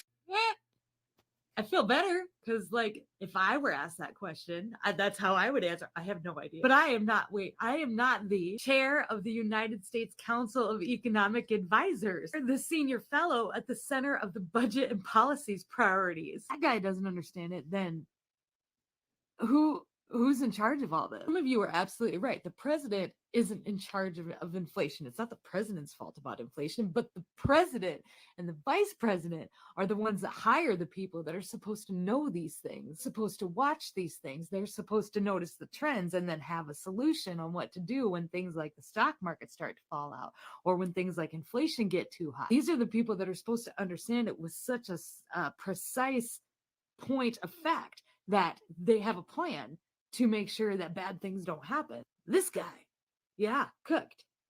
We're just cooked. Thoughts? How do you make sense of what he said? That was straight out of the Kamala school of how to communicate nothing at all. And this is the guy that's in charge of it. Mm-hmm. That's not terrifying at all. So Tracy. Tracy says, "What? My brain just got unalive." Yeah. There. That's all you can say about that. Like, I watched that 3 times, by the way. I was like, maybe I'm missing something. You know Let what me it- turn it up. And did it help? No. You know what it tells me? What? It tells me that even they don't care because they know that's not how it actually works. He knows how the money really is working. He just doesn't know how to communicate it because he's not focused on what, I don't know, the unwashed masses have to put up with, because clearly he's one of our betters, But then again, that's how Marxists usually are, is they think they're better than everybody else and have no clue about the horse crap that they try to shovel down our throat. Yeah, the Fed needs to go away. We just need to go back to, I don't know, something simple. People seem to be doing a lot better when the money was simple. The whole KISS principle, keep it simple, stupid, because, well, in the end, we're not filled with a bunch of geniuses here in this nation. As a matter of fact, you shouldn't even have to be a genius to be able to figure out how the money works, because really all you're going to use it for is pay off your house, pay off your car. Oh, I don't know, buy some gas for that car, maybe get some work done, get some groceries, things like that. And if we had a solid money base, then we wouldn't have to spend all of our time worrying about all of this vapor that they keep calling money that doesn't exist, and that the people who are in charge, they don't even know how it actually works. This is another clear-cut indicator that we've been living under some kind of a scam for who knows how long, because they can't even keep up with their own lies about how it supposedly works. Jan says, remember Obamacare? Yeah, that pisses me off. And the guy said, we're all stupid and would never understand it. We just have to have it. And see, that's another thing that everything about the Obamacare was I was so furious back then, so furious about all of it. But I do hope that the Supreme Court ruling that said that the government can force us to buy products will get it so that way everybody has to buy their own M16. Just a thought. I think my cat could, Tracy. Yeah, Tracy says my 6-year-old grandson could explain money better than he could. Yeah. But I think that that's the point is it should be that a 6-year-old can easily understand how it really works. And that's, obviously not how it really works because homeboy doesn't even know. Exactly. How about some Nick? Brain hurts. Yeah, could use some Nick. Haven't seen Nick in a while. Let's go. When the man opens up, when he really opens up, don't you use what he said when he was open to prove a point when you want to win an argument. You will never hear the full story from us ever again. And we'll start say stuff like this. How are you? Good. I ain't good, but I just ain't telling you. Women, let me tell you something. Men are not emotionless. We have deep emotions. We just don't know how to express them. And let me tell you, if you make us feel unsafe, you'll never hear from us again. If I tell you something in a moment of vulnerability and you use it against me in an argument, you can forget me talking to you forever. And you keep talking about he quiet, he's shut down, he's in his man cave, he won't open up, because when he did open up, you shut the door on him. Thoughts? It's I think it's not just for men, but yeah, definitely men will not talk to you about things that are important after you weaponize the very things that that men generally don't open up to. And it's another thing that I think that it's something that's been a problem for a long time. Men's emotions have not been cared for. Oh, he's a man, he can take it. And I think that that's one of the reasons why our society looks this way. Should we be all Democrat, touchy-feely, kind of whatever? No, not at all. But I think men need to be able to learn how to express what they're actually going through. I think that that's something that's very important for men to be able to understand, because our emotions are a different kind of communication from our true selves. And if we can understand those, and if we can communicate and understand what's going on in our lives and make good sense of it, we'll make better decisions. A man opens up to you because he's trying to get some help, and he feels safe enough to get help from you. And then and then to have that very problem that he's expressed to you is used against him is not a good thing. But I think that that's going to be the case for men and women. I'm not going to say that, it doesn't, that people don't do that to women and as if women don't know how to deal with it. But I think that of course, then again, women have better intuition because they're more in touch with their emotions. So it does make it a different dynamic. But in the end, it's a betrayal. It's a betrayal of confidence and trust. And that's not something that we should be doing to other human beings, especially in this day and age. Jonathan J. Ryan says, no, but we're taught as kids to shut up. Yes, we are. Yeah, that's what we're taught. And I think that that's because generations upon generations upon generations, we've been emotionally stunted. I think we've been emotionally stunted as a nation, full on, since at least the Civil War. I would say that we probably were much better off once upon a time and people were able to communicate better. But I think that after war after war after war after war, and all of these people got drug into it, and it's been one of the things that have broken down homes around the world, let alone in this country. And not just broken down because good men never came home, broken down because people did come home and they had to contend with the things that they went through.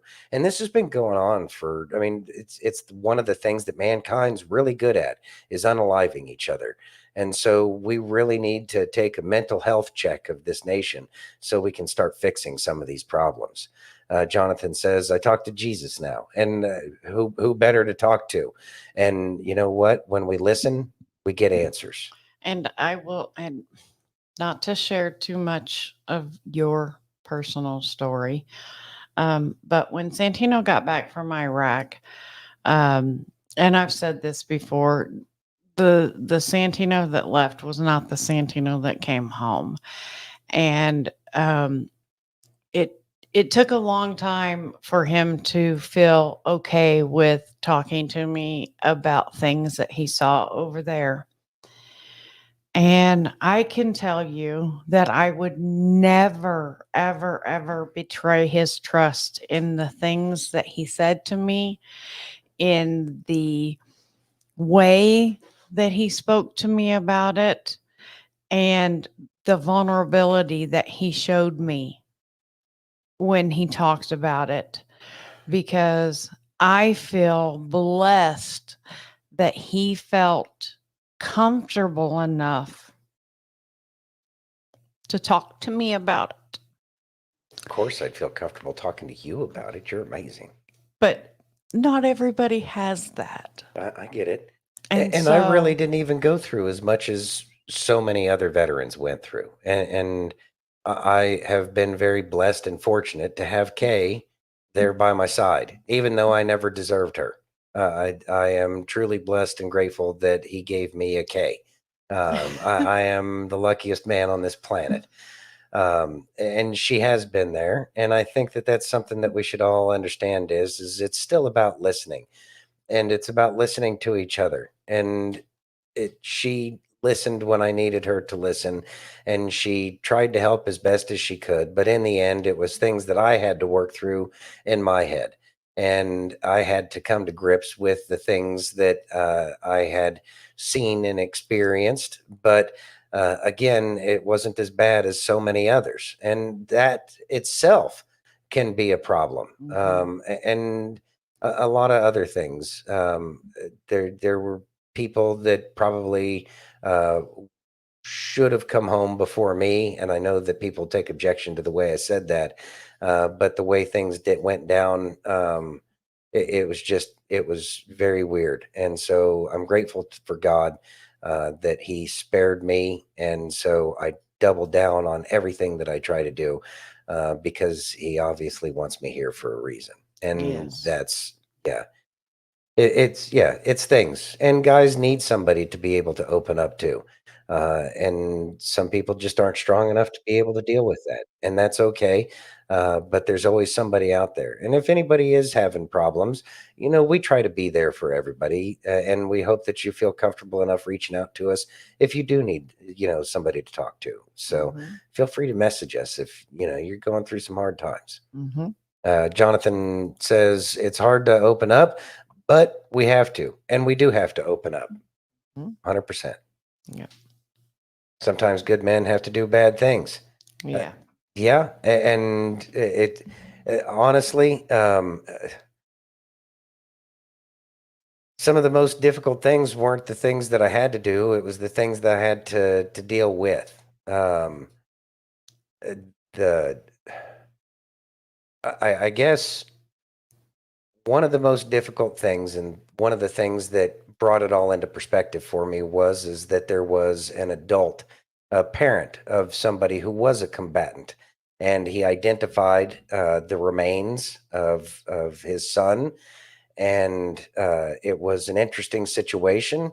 And so when you talk to this man and he's looking you eye to eye, and he says, "That was my son," what do you say in that moment? What can you say? He's blaming you, whether or not it was the helicopters or your tanks. It doesn't matter. You're the guy that's standing right in front of him. And so in the end, what I ended up saying to him is I have great respect for your son because he stood up for what he believed in, and I respect him as a warrior. And I can't say much anything else to somebody like that. But at the same time, it certainly makes the squirrels start spinning around in your head, and it makes you start thinking about your loved ones and what what's the reality of what's going on. And then you find out the reality years and years later. And then that makes it just a little bit more difficult because you recognize that good people were lost all over the place. And they did it because they cared about those that they loved, be it that they were fellow service members or be it that there was their family members at home. What would you do? How do you feel about this foreign invasion that's going on? It's just food for thought. Absolutely. So Tracy sent this. I'm going to just play a little bit of it for you real quick. She asked me to. You know, we try to accommodate our family. So. All right.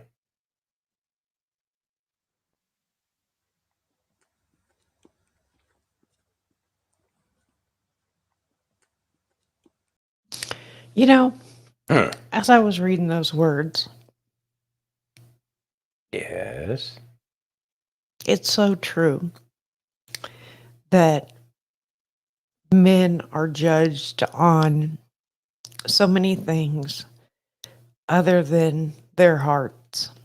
And I guess because I was raised by an amazing father who taught me so much in 15 short years before I lost him, that I understand that men need to be listened to. And I just wish more and more people would actually take the time and really consider men's feelings. I love you, babe. I love you too. Are you ready? You have such a big heart. You're awesome. I love you. I love you too. We're going to move on. All right, let's move on then. My friends, this is the war of our lifetime now. We, the people, are in trouble if this nation picks Kamala Harris. We must stop this crime that is happening. It's a war crime that Obama is directing, and Kamala Harris will be the cackling hyena that just listens and repeats. If we do not stop this horror, you, my friends, will have the biggest horror that you will not know how to end. We must all see this truth, become one with this understanding that God will guide us with words of wisdom, that we may understand that Donald Trump will make any sacrifice to save America. We, the people, are in danger, and we must vote for President Trump because he will save this nation. And the left are all afraid of his strength because he is only for the people. He's not for the power, for the greed, the lies, or wanting to destroy one's hard-earned earnings. We must stop this madness now. Our children are in danger. The left is trying to take away your children and turn them into non-binaries. You all on the left, the ones who are my peers that preach, you all know who you are. What have you all learned in this life? Have you learned the lessons that will bring you to the higher place of eternity? This is now all your lessons. For each one who votes against Trump, this will be among the worst crimes that you will see in your lives. And you know why? This nation has criminals killing your child, father, brother, friend, you, because of the left mentality allowing this border to be open. The ones who are on the left who fight against Trump will pay a price for the injustice of lies that are Kamala Harris and Obama. And all of you who think this is the greatest economy, you will find that your life will sink into a hole of darkness, and the freedom we all once had will be burned in the dark plague of the darkest time in history, like the destruction of the Civil War. My fellow Americans, we've come too far, and this life we were given was the blessing of God, and this is our hope, to remember that he shall chant the words of Psalm 25 and in the Torah, Isaiah 55. We shall overcome. May God watch over us and bring this nation back together so her beauty will shine with her glory, the red, white, and blue. God bless America, and he will protect our nation against this evil left and Donald Trump, will make America great again. Much love to you. Much love. Thoughts? John Voight's awesome. I know. It really is. Yeah, I really do like John Voight a lot. I like the fact that he pointed out specifically that this is just another Obama term and that Kamala is going to be no different. But he also sounded very confident that those who believe that they're going to find out that they're in a dark hole and that they're going to have difficult finding their way out of that. It's going to be difficult for some people, and they're going to need a lot of help if they can pull themselves out of the mind trap that they found themselves in. So yeah, lots of prayers go out to all those people that are going to need that help here soon. They very much are going to have a difficult time, but I know that we will be led through, and everything will be fine in the end.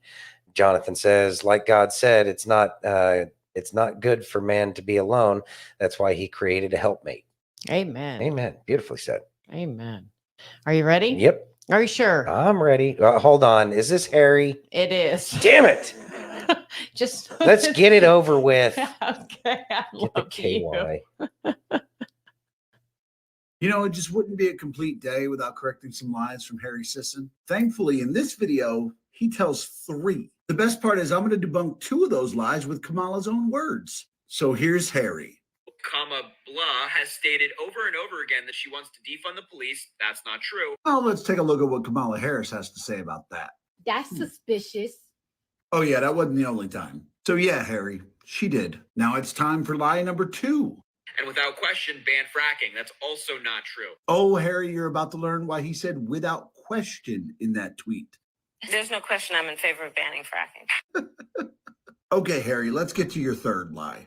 And food is now at an all-time high because of Biden incompetence. That is, of course, also not true. Bro, do you recognize we can just look this shit up? Allow me to introduce you to Fred. This is the Consumer Price Index for food in U.S. cities. This is when Kamala and Biden took office, and this is where we are as of the last economic report. Oh, and by the way, Harry, here's what it's looked like since he took office. But since you said Trump claiming it's at an all-time high was a lie, here's the graph all time. Looks an awful lot like an all-time high to me. Dude, you lied 3 times in one video. 2 of those lies were easily proven wrong with Kamala's own words. The last one is just simple economics. Have you no shame? He has no shame. He has no shame. Mm-mm. What do you do with a kid like that? He did not get spanked enough as a child. Yeah, probably because he enjoyed it. Oh gosh. Well, I mean, whatever. It needs his mouth washed out with soap. He needs a grown-ass man to wash his mouth out with soap, I think is what needs to happen. Yeah, he does have dookie for brains. I so agree. I so agree. Yeah, just wash his mouth out with soap. For lying. I know. Filthy mouth. I know. Transition. Can't be hostile. I know. Even though they do, medical experiments on people, doesn't mean that we should do the same in return. Even though some of them really could use some to be used as guinea pigs. Just throwing that out there. No, I'm not going to. No. That's why I didn't say that, because I heard it in my head before it came out of my mouth. That's why I said somebody needs to wash his mouth out with soap.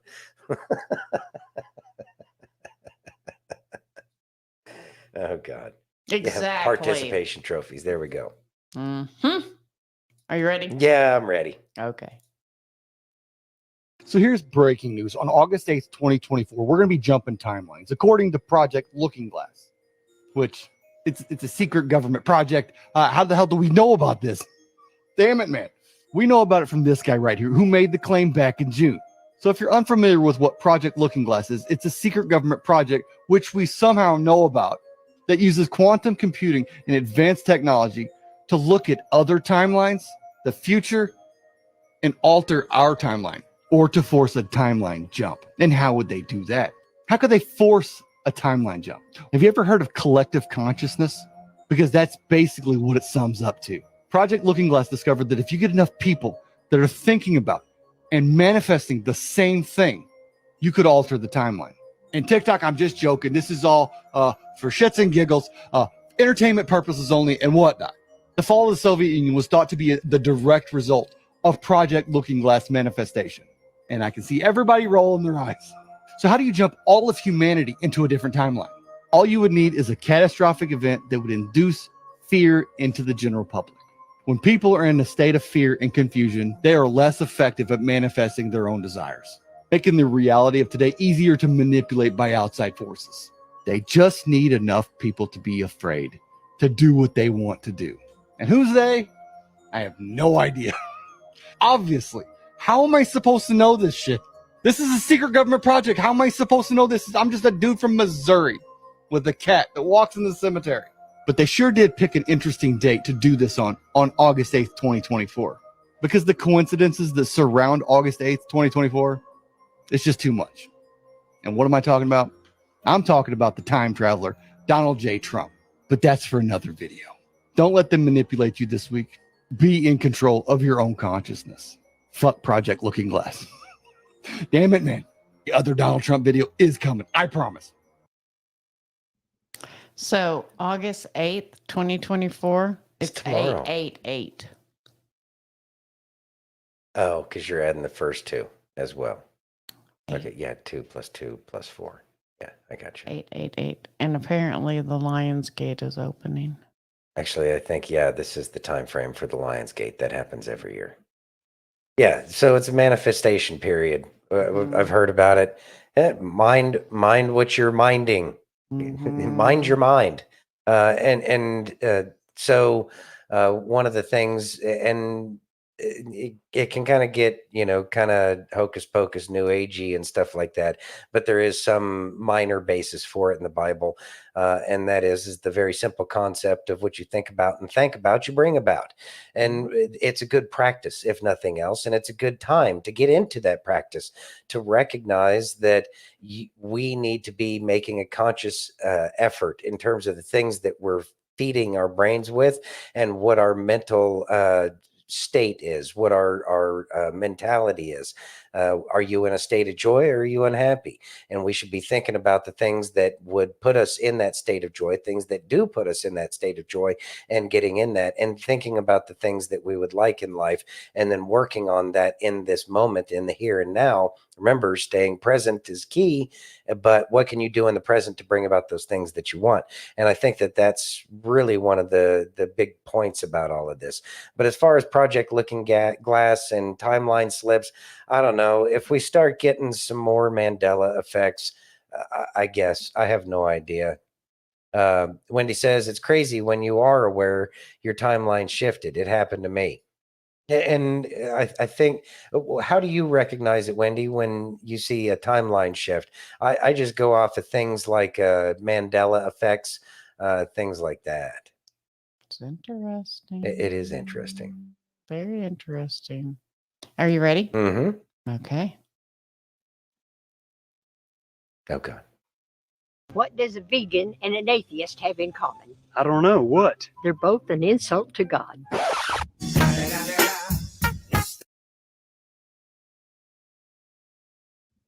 Thoughts? Yeah, that's kind of funny. I like her so much. She's so damn cute. Yeah, she is cute. She's sassy. She is sassy. She is. Yeah, she is sassy. That's pretty funny. Yeah. So for me, Aaron, about the Mandela, he was alive. He was released. What happened to him in your timeline? See, I have a friend that I went to high school with, and he swears up and down he remembers that he passed away in prison. but I remember distinctly him being released from prison. Yeah, it's one of those weird things. Mandela is them scrubbing the internet and replacing to PSYOP, just your theory. And you know what? That's a very real possibility too. And I swear to God that I read that he passed away in prison as well. Yeah, and I believe you. I do believe you. And these are the things that kind of make me think that See, it's I not thought he just, did. yeah. I thought he did. You thought he passed away? Mhm. See, y'all are all in the wrong timeline. Or maybe I'm in the wrong one. I don't know. Maybe I'm in the right one. Who knows? Wendy says it's hard to explain through text. Well, I understand that. But you literally felt it when your dad passed. Okay. I guess I don't know the feeling then. I thought that it was usually indicative of timelines converging would be like the actual Mandela effect. Santino was talking about Nelson Mandela. Yeah, Nelson Mandela, Jan. Mm-hmm. The namesake of the Mandela effect. Some people swear up and down that he was released from prison and that he continued to live on, became president of South Africa, and then other people say that he passed, and that that was a very different kind of scenario altogether. Mm-hmm. Wendy says the world was different and it felt different, basically. You know, I kind of feel what you're talking about, and yeah, I don't know. We'll see if there is a timeline shift here coming up. Well, tomorrow. Say your prayers. Let's see. Aaron says I've actually read about the timelines merging the last few years, seen blips in odd chat rooms. Let's see. Aaron says at me, either wrong timeline or timelines merging would happen in both cases. Mm-hmm. See, Yeah, it would be a Jan merger. remembers him being released. Okay. Yeah, I remember. Yeah, and Kay Jonathan apparently believes he was. Yeah, go ahead. Let unalive. us know. Yeah, let us know what happened in your Nelson Mandela timeline. Because yeah, it's a fascinating concept. It's like, how can everybody remember something very different? Like I said, I remember him being released.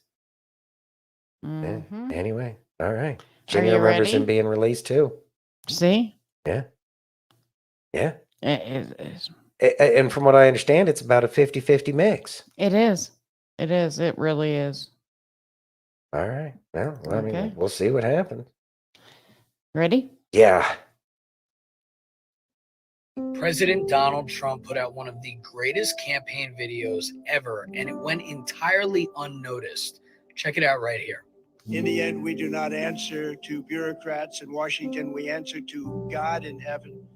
Christians are under siege. We must protect content that is pro-God. We love God, and we have to protect anything that is pro-God. We must defend God in the public square and not allow the media or the left-wing groups to silence, censor, or discriminate against us. We have to bring Christianity back into our lives and back into what will be again a great nation.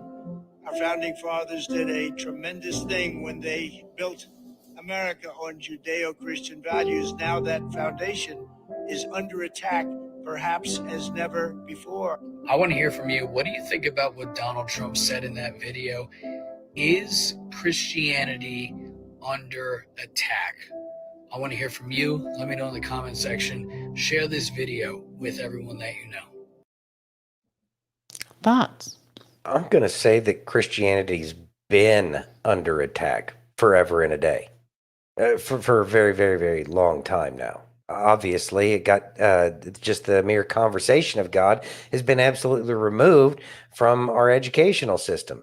Yet, I think that it's something that's very important, and it's something that the Department of Education really needs to stand tall in front of a judge about, because there is freedom of religion. And if I'm not mistaken, I keep on trying to find that spot in the Constitution where it talks about the Department of Education, but I don't see that. I've been looking in the Bill of Rights, and I'm not seeing that. But I did see something about freedom of religion, and that is each and every person's relationship with that which they believe is their creator. And if we believe that something is our creator, then that is something that we should be able to teach in school. And it's something that's been taken away from us. And so, yes, Christianity is under attack, along with Judaism, along with Islam, and pretty much every other religion, because there is no conversation about God because it's not allowed to be had. And that is an attack when you don't allow people to be able to have a conversation about something, especially something that we feel is as important as our own creator. And that is the most important thing. So, yes, I believe that Donald Trump is very serious about bringing God back into the conversation. I don't think that he can say anything just yet about God being in the conversation at school, but I have a feeling that he has some very different plans about what's going to happen with the Department of Education moving forward in the future. I agree with you. I agree with you so much. Yep.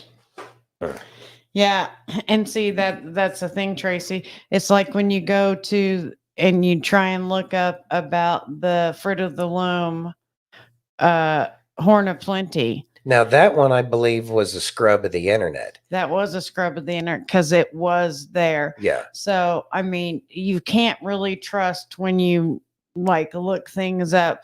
I literally remember people crying over him passing, and that's We the know who only they voted reason for. it stuck out in my mind. What was that? The people that were crying over the cornucopia for No, Nelson Nelson for Nelson Mandela. Oh, okay. I Mhm. thought you were saying they were crying over the cornucopia. No, If you cried over the cornucopia, then yeah, we know who you voted for. no, not that. Okay, but Nelson So- Mandela, I can understand people being Yeah. upset about that. So that's the only reason I remember it. Yeah. So it's just Yeah, and it's not that, I can't deny it because I really don't know. I mean, I know what I remember, but I also recognize that everybody has a different recollection of everything that's going on. I mean, it's so many things, like the Berenstein Bears. Yes, Berenstein, Stain, Stain, Yeah. whatever. Yeah, whatever. Yeah, it's all. It is what it is. it's all strange. And it's kind of a sidetrack from the important Mhm. things. Exactly. I mean, in the end, does it really matter about the cornucopia? Not really. Yeah. Except for I mean, a just lot of one those more things it doesn't lie. matter. Yeah, and that's what a lot of it boils down to. Yeah, Hopefully, we'll figure it out. exactly. You ready? Yep. Rawr. If you want to destroy me, aim well. Because if you miss me, I won't miss you. I have never hated anyone. I simply excluded from my life those who disappointed me. You talk to me when you want. I respond when I'm bored. I have accepted so many things that I will never accept again. You can leave my life whenever you want, but you won't come back when you want. I haven't changed. I just opened my eyes to certain people. I trusted certain people too quickly. That was the only mistake I made. I have no desire to argue with anyone. I prefer to walk away because I'm just seeking peace. I'm not resentful, but there are people with whom I prefer not to be in contact. I wish them neither good nor bad. They just have to get what they deserve away from me. I am grateful to all those who said no to me, because thanks to them, I did it myself. No one starts at the top. I will work to get there. Life sometimes takes unexpected turns, and I am faced with challenges that catch me off guard. The important thing is to never forget that a challenge is also an opportunity to grow and find within oneself a strength and courage that we did not know.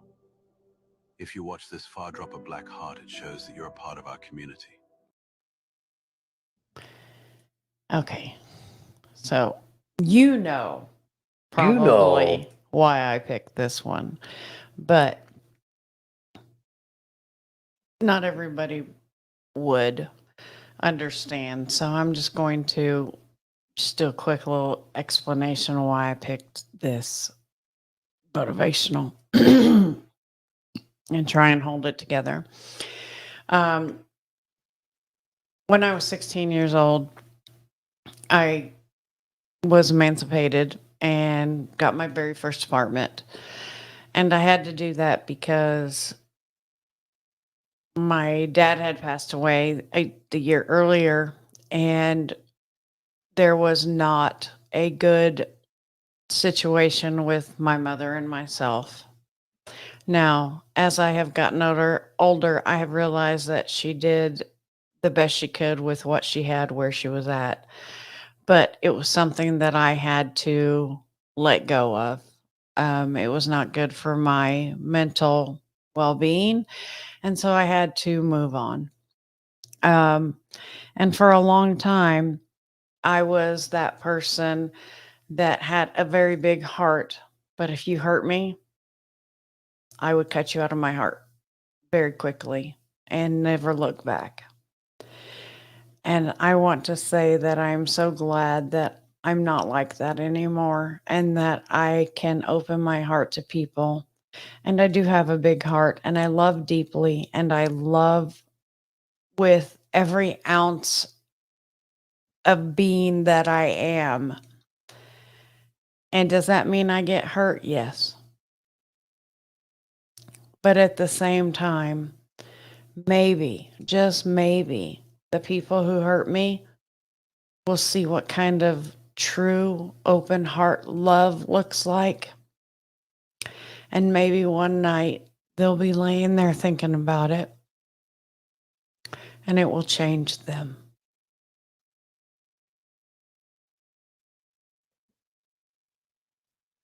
Seasoning?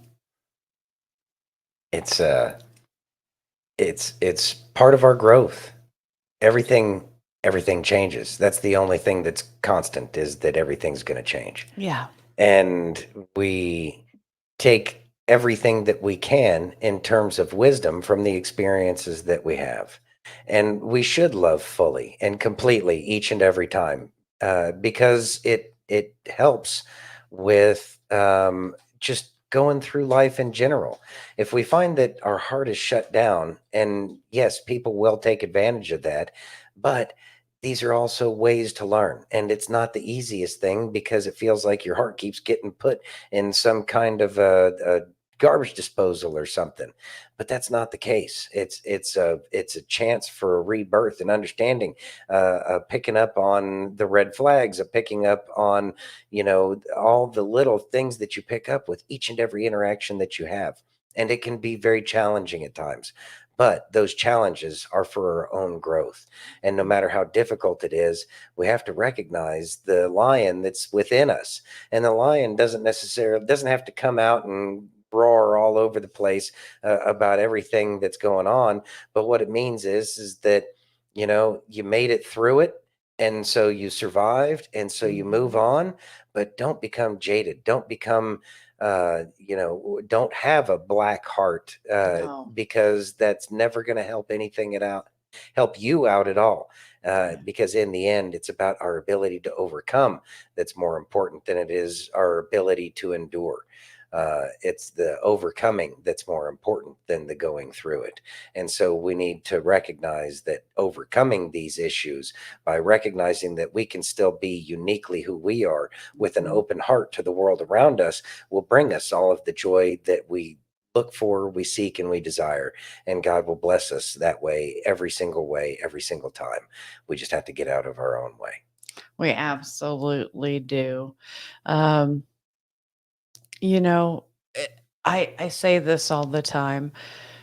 Sometimes it's okay to have your heart open, and sometimes it's okay to go through something that is not exactly wonderful and it can hurt.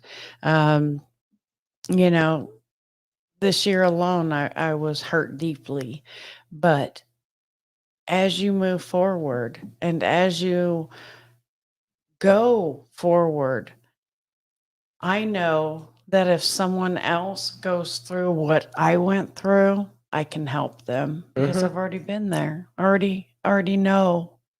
And so that's why we go through challenges and that's why we face trials. Because if you didn't go through the trials, how could you help anyone else? You couldn't. because you wouldn't be able to understand what they're going through at all. Beautifully said, Wendy. Beautifully said, Kay. Thank you. Beautifully said. It's a tool in the toolbox, folks. It is. It absolutely is. We're wealthy with tools in a tool chest, aren't we all? We are. We are. All right, everybody. We'll be August 15th. August 15th. What's Next happening on Thursday. 15th? Next Thursday. What's going on? Christian and Doc and Jenny. and Jenny. Woot woot. And of course, Santino. Well, yeah, I mean, y'all are stuck with me. Whatever. It's going to be amazing. Oh, that's right. It's Wednesday. Whatever. Well, not that. I'm excited about that. I just had to get my whatever in for whatever Wednesday. No. It's too late for that now? Yes. Oh, okay. Well, you brought up Harry. Whatever. Anyways, all right. We love you all. Thank you for joining us on Facebook, YouTube, Twitch, X, Rumble, and pill.net. And if you haven't already, please give me that virtual hug by going over and hitting that thumbs up on YouTube and Rumble. Popping that red pill if you're over on pill.net. Smash that heart if you're over on X. And remember, sharing is caring. And I love each and every one of you guys. And thank you for showing up every night. You guys really do fill my heart to the brim. Y'all are amazing. Thank you all for joining us tonight. We love you all. Have a great night. God bless and be safe.